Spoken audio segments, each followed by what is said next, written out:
자식들을 사랑으로 키웠는데 왜 마음은 자주 무거울까요? 잘 지낸다는데도 밤마다 걱정이 가시지 않고 도와주려던 말이 상처가 되어 돌아올 때가 있지요. 사랑이 왜 이렇게 피곤할까? 나도 모르게 내 뜻을 사랑이라 부르고 있지는 않을까? 오늘은 그 질문에서 시작합니다. 이 영상은 부모의 마음을 나무라지 않습니다. 다만 사랑과 집착의 경계에 조용히 등불 하나를 켭니다. 아이는 내 몸을 빌려온 독립된 생명이고 실수는 넘어짐이 아니라 배움의 걸음이며 내려놓음은 포기가 아니라 더 멀리 보게 하는 힘이라는 것.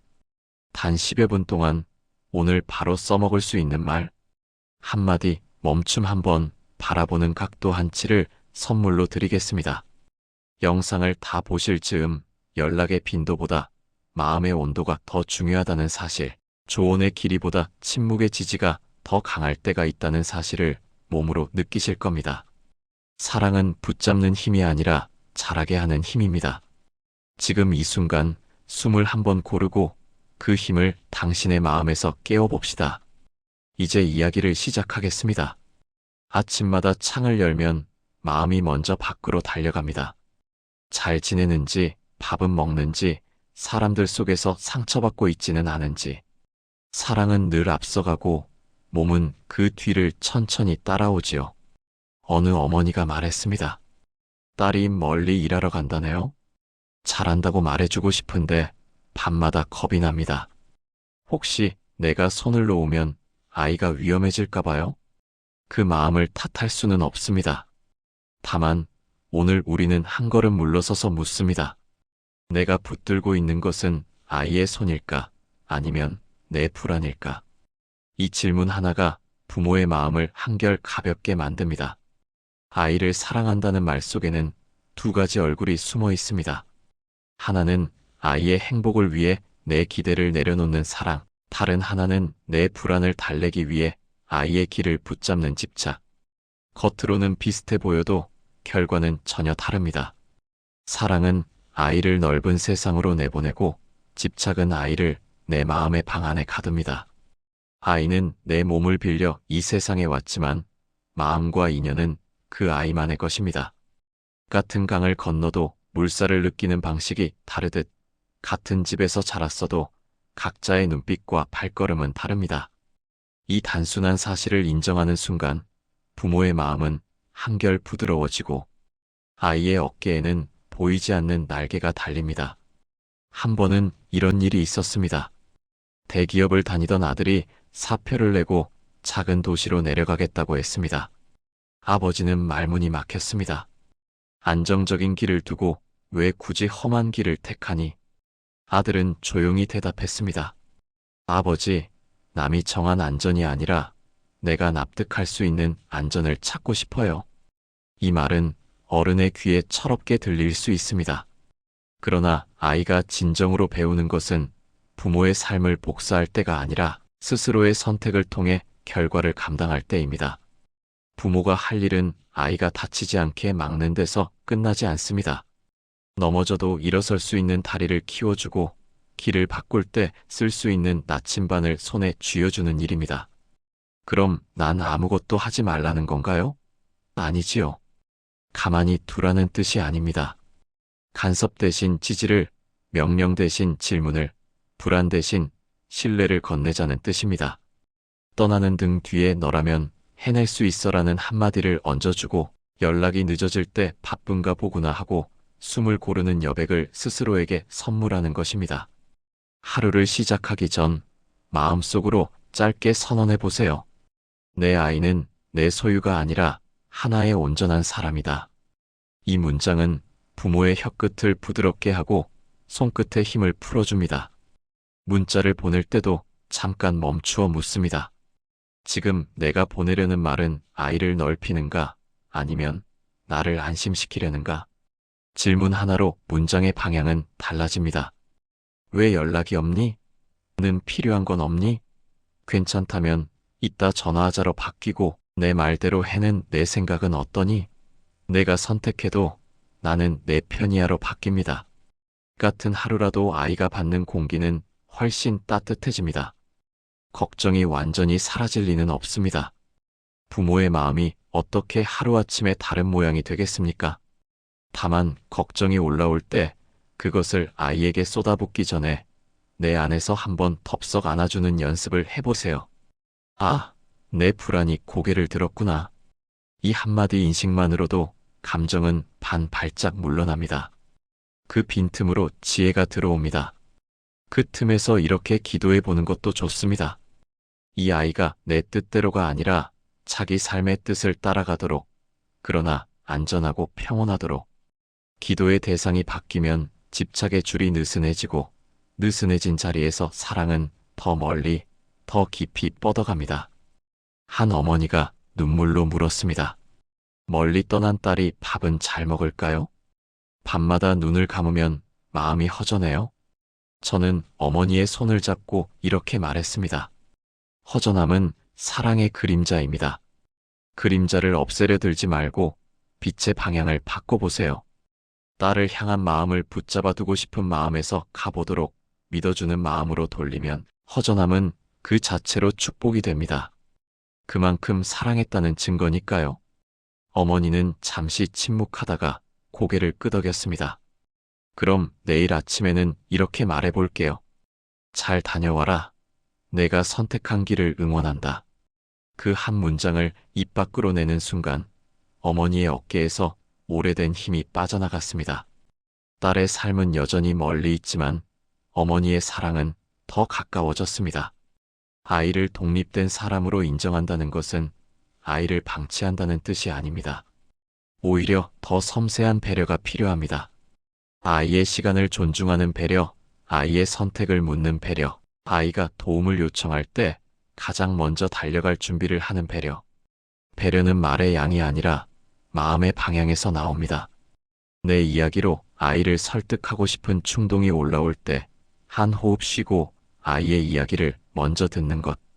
조언이 입술까지 차오를 때 내 생각을 들어볼래? 라고 물으며 허락을 구하는 것. 이 작은 차이가 아이의 자존감을 지키고 부모의 권위를 더 단단하게 합니다. 권위는 높아지는 소리에서 나오는 게 아니라 낮아지는 마음에서 나옵니다.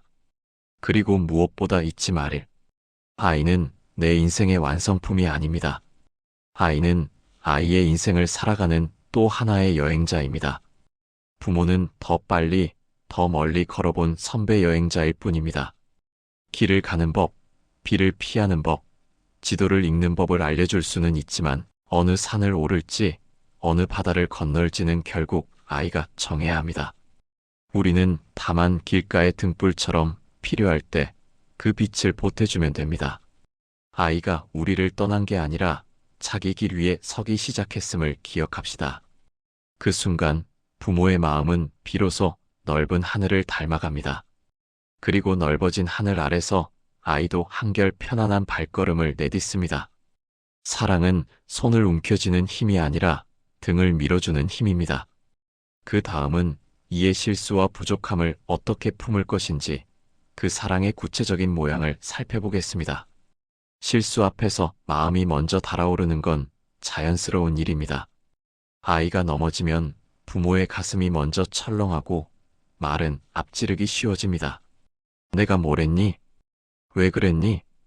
이 몇 마디가 던져지는 순간 아이의 어깨는 더 움츠러듭니다. 그때 필요한 건 정답이 아니라 온도입니다. 뜨거워진 마음을 먼저 식히고 눈앞에 아이가 겪는 현실로 시선을 맞추는 일. 숨을 두세 번 고르고 내 안팎의 소음을 줄인 다음 말문을 여는 것만으로도 관계의 방향이 바뀝니다. 사업에 도전했다가 실패한 아들을 데리고 온 아버지가 있었습니다. 제 돈도 함께 날렸습니다. 화가 나고 제 체면이 구겨진 것 같아 견딜 수가 없습니다. 아버지의 말이 멈추자 아들은 고개를 숙였습니다. 그때 아버지가 한 박자 늦게 이렇게 말했습니다. 많이 힘들었겠다. 내 입에서 하나씩 듣고 싶다. 이 짧은 문장 하나가 방 안의 공기를 바꿨습니다. 아들은 그제야 실패의 순간을 차근히 풀어놓을 수 있었고 아버지는 자기 안의 자책과 분노에서 잠시 떨어져 아이의 세계로 들어갈 수 있었습니다.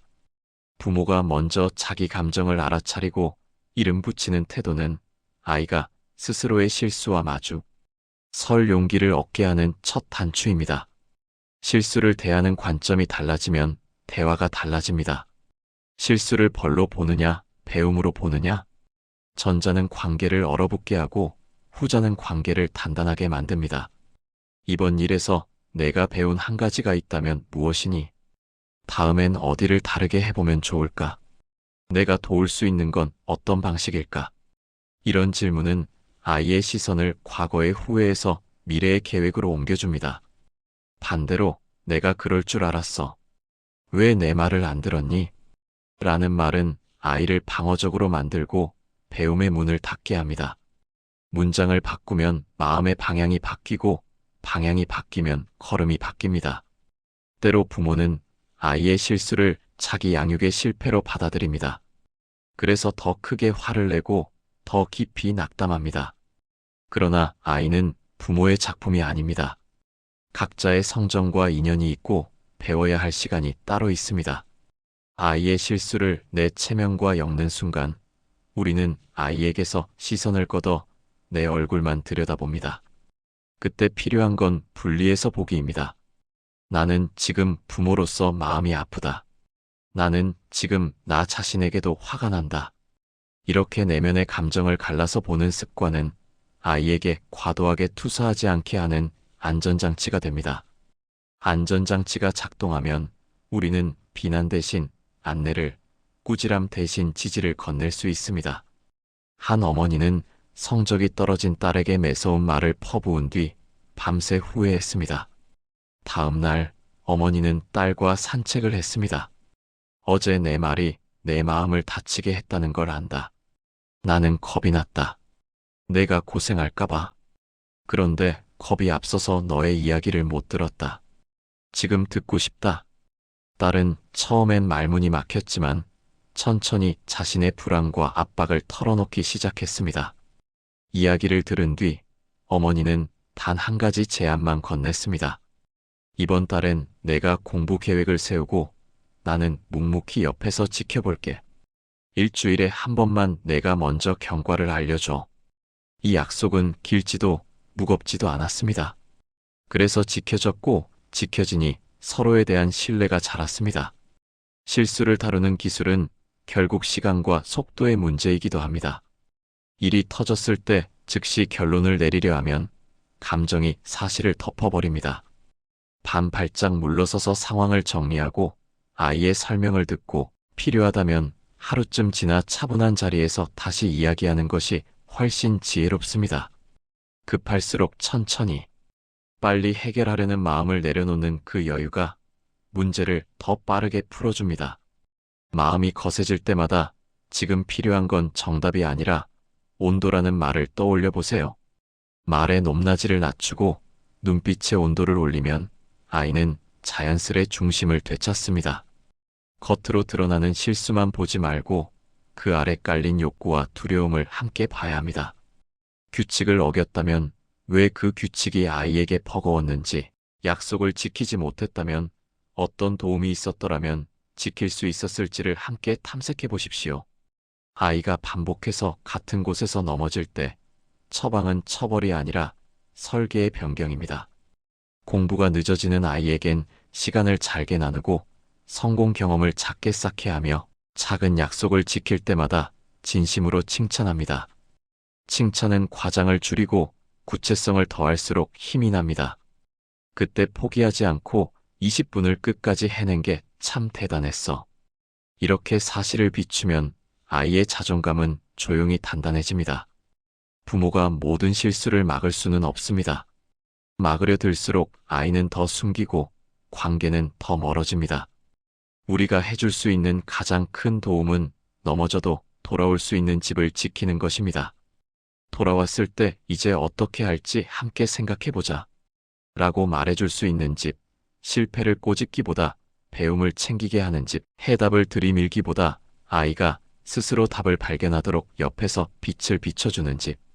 이런 집이 아이의 용기를 키우고 다시 출발할 힘을 줍니다. 무엇보다 기억해야 할 한 문장. 실수는 그 아이가 인간이라는 증거이며 성장의 통행료입니다. 우리가 이미 낸 통행료를 낭비하지 않으려면 그 경험에서 의미를 건져 올려야 합니다. 부모가 해주어야 할 일은 그물 하나를 내려주는 것입니다. 이야기할 그물, 쉬어갈 그물, 다시 뛰어오를 그물. 그물이 있다는 확신이 아이를 더 멀리, 더 높이 가게 합니다. 그리고 언젠가 아이가 자기 힘으로 넘어짐을 다루는 법을 배웠다고 느껴지는 날, 부모의 마음은 비로소 한결 가벼워집니다. 그 가벼움이야말로 아이에게 가장 큰 선물입니다. 사랑은 완벽함을 강요하는 힘이 아니라 불완전함을 견딜 수 있게 하는 힘이니까요. 사랑을 오래 품다 보면 어느 날 문득 깨닫습니다. 더 보태는 것이 꼭 더 나은 사랑은 아니라는 것을. 말과 손길을 털어낼수록 오히려 관계가 숨을 쉬기 시작한다는 것을. 내려놓음은 포기가 아닙니다. 마음의 자리를 비워 상대가 자기 자리에서 빛날 수 있게 하는 지혜입니다. 아이가 어릴 때는 손이 빠르게 움직여야 했습니다. 먹이고 씻기고 챙기느라 한순간도 눈을 뗄 수 없었지요. 그러나 시간이 흐르면 사랑의 모양도 바뀌어야 합니다. 봄과 여름엔 물을 주고 가지를 다듬지만 겨울엔 뿌리가 더 깊어지도록 조용히 기다립니다.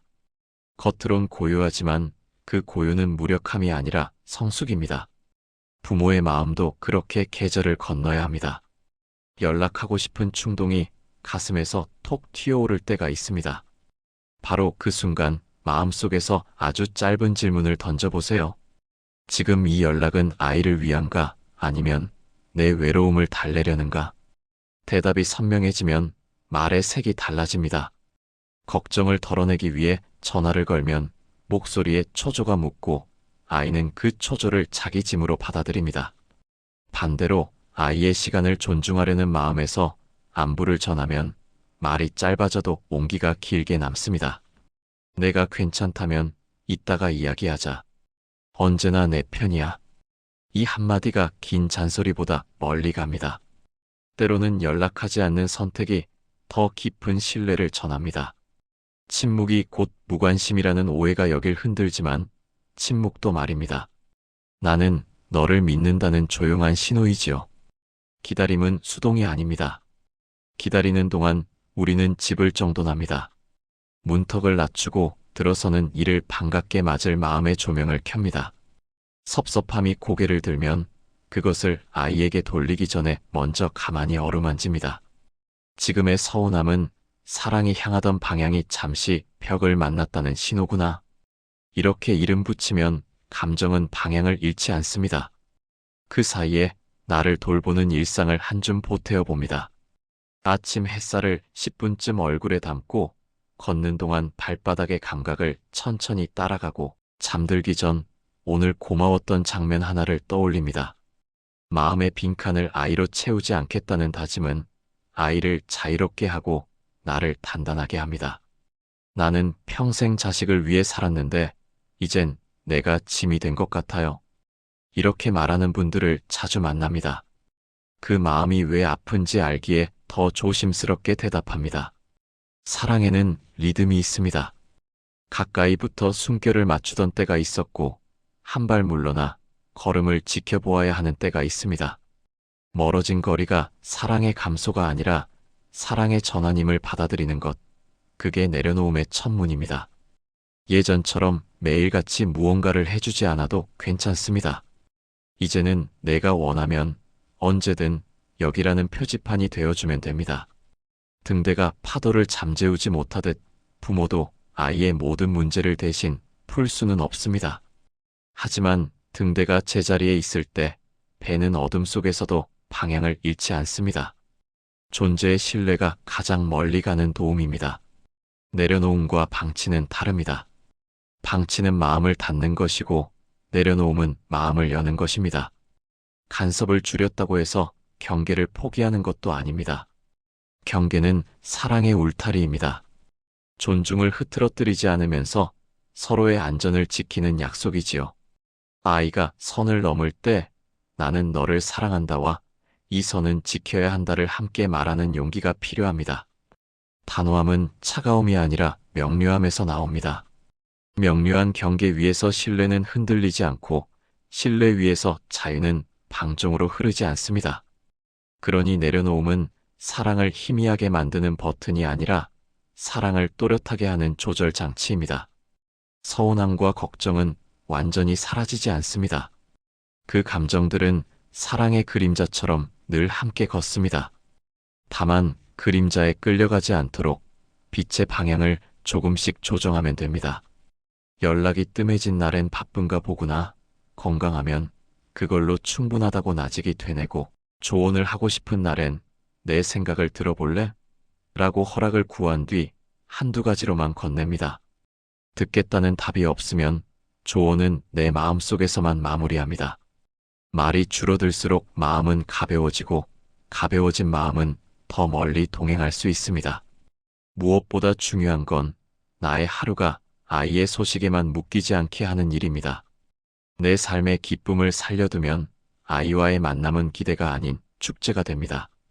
배우고, 걷고, 만들고, 나누는 일들을 작은 불씨처럼 지켜보세요. 스스로의 빛이 살아있는 부모 곁에서 아이는 부담을 덜 느끼고 원할 때 기꺼이 찾아옵니다. 엄마, 아빠랑 이런 이야기를 나누고 싶어. 그 말이 다시 들리기까지 우리는 등불을 끄지 않고 제 자리를 지키면 됩니다. 내려놓음의 끝에서 만나는 것은 허무가 아니라 여백입니다. 그 여백은 아이가 돌아올 공간을 남기고 부모가 숨 쉴 공간을 마련합니다. 비워진 자리엔 신뢰가 가만히 앉습니다. 신뢰가 머물면 사랑은 소리 없이도 전해집니다. 그리고 그 사랑은 붙잡을 때보다 놓아줄 때 더 멀리, 더 깊이 갑니다. 자식의 한마디에 마음이 들썩일 때가 있습니다. 왜 그렇게까지 해야 하니? 그 사람 정말 괜찮니? 입술까지 올라오는 말들을 겨우 삼키고 나면 남는 건 묵직한 답답함입니다. 그 답답함을 들여다보면 아이만 보이지 않습니다. 내 불안, 내 체면, 내 확신이 함께 비칩니다. 그래서 자식은 거울입니다. 아이를 탓하기 전에 거울을 닦듯 내 마음을 먼저 닦아보면 말의 모양이 달라집니다. 사위가 마음에 들지 않는 아버지는 흔히 이렇게 말하고 싶어집니다. 내 눈엔 아니다. 그러나 이 말 속에는 딸의 행복을 지키고 싶은 마음과 동시에 내 판단이 틀릴까 두려운 마음이 겹쳐 있습니다. 그 겹침을 알아차린 뒤에는 문장이 가벼워집니다. 나도 걱정이 된다. 다만 마지막 선택은 내가 해라. 힘든 일이 생기면 내가 너의 등 뒤에서 함께하겠다. 통제의 손을 이야기에 얹는 대신 신뢰의 등을 내어주는 말입니다. 딸은 그 말에서 자유와 책임을 동시에 배우고, 아버지는 한 걸음 물러선 자리에서 사랑의 깊이를 배웁니다. 30이 넘도록 결혼을 미루는 아들을 보는 어머니의 속도 답답합니다. 혼자 늙어갈까봐 겁난다. 이 마음 역시 사랑의 또 다른 얼굴입니다. 다만 결혼을 목표처럼 밀어붙이면 이야기는 쉽게 막힙니다. 살아보니 알게 되는 사실 하나? 혼자 있는 것과 외로운 것은 다릅니다. 자기와 평화롭게 지내는 법을 배운 사람은 인연을 만나도 서로를 짓누르지 않습니다. 결론을 서두르기보다 삶의 바탕을 넓히는 일이 먼저입니다. 함께 전시를 보며 취향을 나누고, 작은 여행으로 낯선 길을 밟아보고, 돈을 다루는 습관을 점검하고, 스스로 기쁨을 만드는 연습을 돕습니다. 바탕이 자라면 인연은 자연스레 맑아집니다. 손자가 공부 대신 게임에 빠져 있다면 일단 아이의 세계 안으로 들어가야 합니다. 무엇이 그렇게 재미있니? 이 질문은 훈계보다 훨씬 긴 대화를 열어줍니다. 함께 시간을 정하고 약속을 스스로 세우게 하고, 약속이 지켜질 때는 과장 없이 구체적으로 칭찬합니다. 어제 정한 시간에 스스로 끈 거 쉽지 않았을 텐데 잘 해냈다. 규칙은 강요할수록 숨고 합의할수록 살이 붙습니다. 존중은 아이가 스스로 움직이게 하는 가장 조용한 힘입니다. 이렇게 하루하루를 건너다 보면 한 가지 사실이 또렷해집니다. 자식은 은인입니다. 우리가 사랑을 배울 기회를 열어주고, 기대를 내려놓는 연습을 시키고, 신뢰를 키우는 법을 가르쳐주기 때문입니다. 내 덕분에 내가 더 넓어졌구나. 이렇게 말할 수 있을 때 부모의 마음은 한층 단단해집니다. 거울 앞에서 내 얼굴을 고쳐 앉히듯 아이를 통해 비친 내 마음의 주름을 고르게 펴보면 관계의 표정이 함께 밝아집니다. 거울을 탓하지 않고 내 얼굴을 다듬는 시간, 그 시간이 곧 사랑의 시간이 됩니다. 갈등은 서로를 모를 때 커집니다. 부모는 여전히 아이를 어린아이로 보고 아이는 부모의 세월과 근거를 가볍게 여깁니다. 간극을 메우는 다리는 대화인데 대화에는 때와 순서, 온도가 있습니다. 마음이 끓어오르는 순간엔 결론을 내리려 들지 말고 시간을 약속합니다. 지금은 감정이 커서 말이 거칠어질 것 같아. 저녁에 산책하면서 이야기하자. 걸음을 맞추면 말도 맞춰집니다. 자리에 앉으면 먼저 내 마음을 밝혀두세요. 나는 걱정이 많아졌다. 내 마음은 지금 어디에 있니? 이렇게 말하면 상대는 방어보다 설명을 택합니다. 설명이 시작되면 끼어들지 않고 끝까지 듣습니다. 듣기가 끝나야 묻기가 시작됩니다. 내가 바라는 해결은 무엇이니? 내가 도울 수 있는 건 무엇일까? 질문은 짧게 한 번에 하나씩. 여러 질문이 한꺼번에 쏟아지면 대화는 시험지가 되고 아이는 정답을 찾느라 마음을 닫습니다. 조언이 입술까지 올라왔을 땐 허락을 먼저 구합니다. 내 생각을 들어볼래? 듣겠다고 하면 한두 가지로만 건네고 듣기 어렵다고 하면 접습니다. 조언은 길수록 중심을 빼앗고 짧을수록 선택의 여지를 남깁니다. 말의 형태도 바꿔봅니다. 너는 항상으로 시작하면 과거의 잘못들이 줄줄이 소환되고 나는 지금으로 시작하면 현재의 마음이 드러납니다. 너는 왜 약속을 안 지키니 대신 나는 약속이 지켜지지 않을 때 신뢰가 약해지는 게 두렵다라고 말하면 아이는 공격받는 대신 관계의 기준을 이해합니다. 요구는 명령보다 요청의 형식을 취합니다. 너 그만해보다는 나는 오늘은 여기까지 했으면 좋겠다. 너 생각은 어떠니가 비난을 줄이고 합의를 늘립니다. 대화가 막힐 땐 과거의 잘잘못으로 되돌아가지 말고 바로 앞에 한 걸음을 제안합니다. 그럼 이번 주에는 이렇게 해보자. 일요일 저녁에 서로 한 가지씩만 얘기하자. 작은 약속이 지켜질 때 신뢰가 쌓이고 신뢰가 쌓이면 큰 갈등은 작아집니다. 때로는 침묵이 가장 좋은 대화이기도 합니다. 말이 많아질수록 상대의 마음은 숨을 곳을 찾고 여백이 생길수록 솔직함이 제 발로 나옵니다. 끝에는 늘 같은 문장을 확인합니다. 나는 내 편이다. 우리가 같은 편이라는 걸 잊지 말자. 이 말은 이긴 쪽과 진 쪽을 만들지 않습니다. 같은 편임을 다시 연결할 뿐입니다. 같은 편이라는 확신이 있을 때 아이는 숨기지 않고 부모는 다그치지 않습니다. 갈등은 그제야 상처가 아니라 성장의 계단이 됩니다. 오늘 우리가 오르지 못한 계단은 내일 천천히 오르면 됩니다. 중요한 건 넘어지지 않는 완벽함이 아니라 다시 손을 맞잡는 습관입니다. 손을 맞잡는 그 습관이 결국 온 집안의 온도를 올립니다. 오늘 우리는 사랑을 다시 배웠습니다. 아이는 내 인생의 빈칸을 채우는 존재가 아니라 스스로의 빛으로 서는 한 사람. 실수는 잘못의 낙인이 아니라 배움의 통행료. 내려놓음은 포기가 아니라 신뢰의 다른 이름. 이 세 가지를 마음에 걸어두면 부모의 하루는 조금 덜 불안하고 아이의 어깨는 조금 더 가벼워집니다. 자식은 은인이자 거울입니다. 그들을 통해 우리는 조건을 덜어내고 마음의 주름을 펴고 사랑의 깊이를 키웁니다. 거울에 비친 나를 탓하지 말고 조용히 닦아내듯 오늘도 내 말 한마디와 수만 번을 가다듬어 봅니다. 당장 실천할 세 가지만 기억해 봅시다. 아침에 짧게 선언합니다. 너는 너의 삶의 주인이다. 나는 내 편이다. 걱정이 고개 들면 23번 쉬고 조언이 입술에 오르면 먼저 묻습니다. 내 생각을 들어볼래? 연락을 망설일 땐 말의 길이를 줄이고 온기를 남깁니다. 필요하면 언제든 나는 여기. 멀어진 거리는 사랑의 감소가 아니라 사랑의 전환입니다. 당신도 누군가의 자식이었음을 잊지 말고 그 자비를 당신 자신에게도 나눠주세요. 오늘 밤 창을 열고 마음으로 속삭여 봅시다. 잘 지내라. 나는 너의 등대다. 파도가 높아도 빛은 꺼지지 않는다.